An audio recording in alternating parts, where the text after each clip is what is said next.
With our adventures in the Burning Crusade coming to a close, I feel like it's necessary to recap the experience in the expansion and to see how well the expansion's content held up.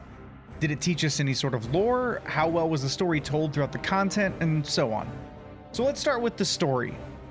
Did the expansion content tell the story of what was happening around me? Well, I feel as if the content, the quests of the Burning Crusade expansions did tell stories, but not in the way that I originally thought that it would. Since there were no cutscenes or anything like that throughout the entire expansion, all of the story content was told through quest text, which I read every single bit of. I read all of the quests that I played in this expansion and felt that the text did a great job at telling me the smaller stories.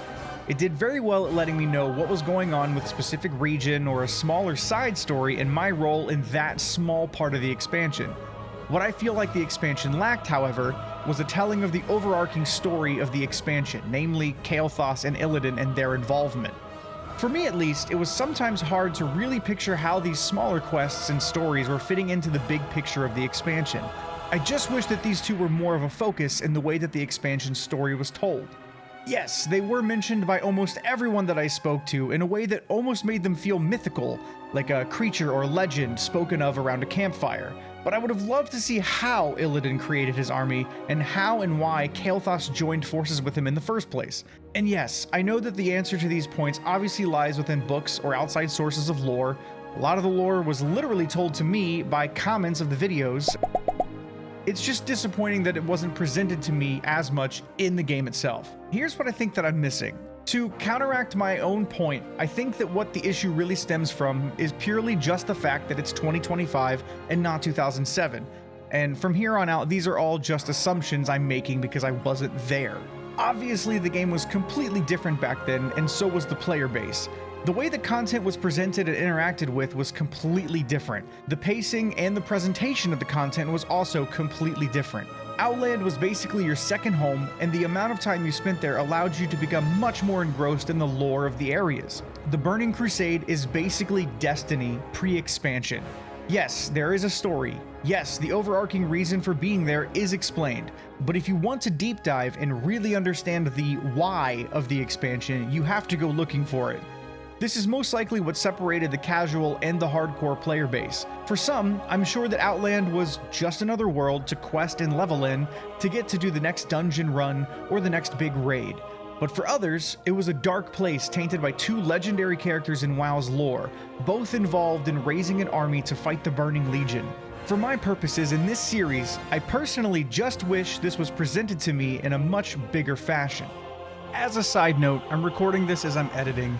Like today's retail content, I believe a lot of the deeper dive of story and lore associated with those two was told and presented in patch content when their respective raids were released, which I couldn't really play, but we'll get to that later.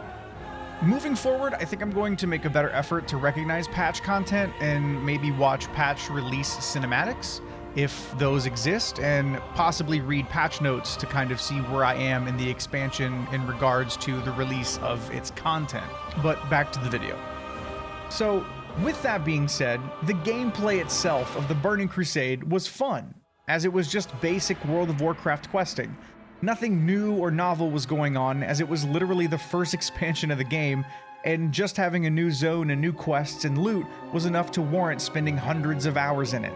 I didn't feel bored or put off by any of the quests, except quests like collecting 30 Zeppelin parts or 40 of this and that.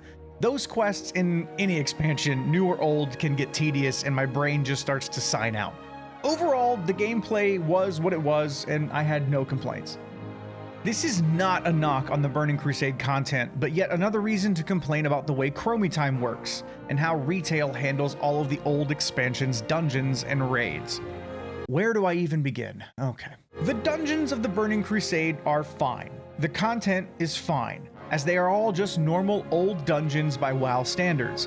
Chromie Time, as it relates to dungeons and raids, is an absolute fucking nightmare, and I really wish that Blizzard would do something to implement some changes around this. Towards the end of the expansion's content, it started to take me about 2 hours in queue time per dungeon to get things done. I have so many complaints about Chromie Time that I may and probably will make an entire video about it, but for now, to make a long story short, I was not able to do every single dungeon in the expansion, and due to how Chromie Time functions, I was not able to do any of the raids in any legitimate fashion, which is incredibly disappointing to me. Could I have scoured the internet in hopes that there were 20 other individuals also in Burning Crusade Chromie Time looking to raid and do specific dungeons? Sure. Is this a realistic expectation? No. So, with all of that being said, here we are. The part of the video where you're probably expecting me to rate or give some arbitrary number to how well the expansion plays as someone who never played it in 2007. Well, I'm not going to do that. Firstly, it's not exactly fair to do that in 2025, as I feel that 3/4 of the expansion's greatness most likely stemmed from the community and the time at which the expansion was released. Sometimes the "you just had to be there" really is the only answer. I will say that even with all the flaws of the modern system that allowed me to play the content, I still had a great time doing so.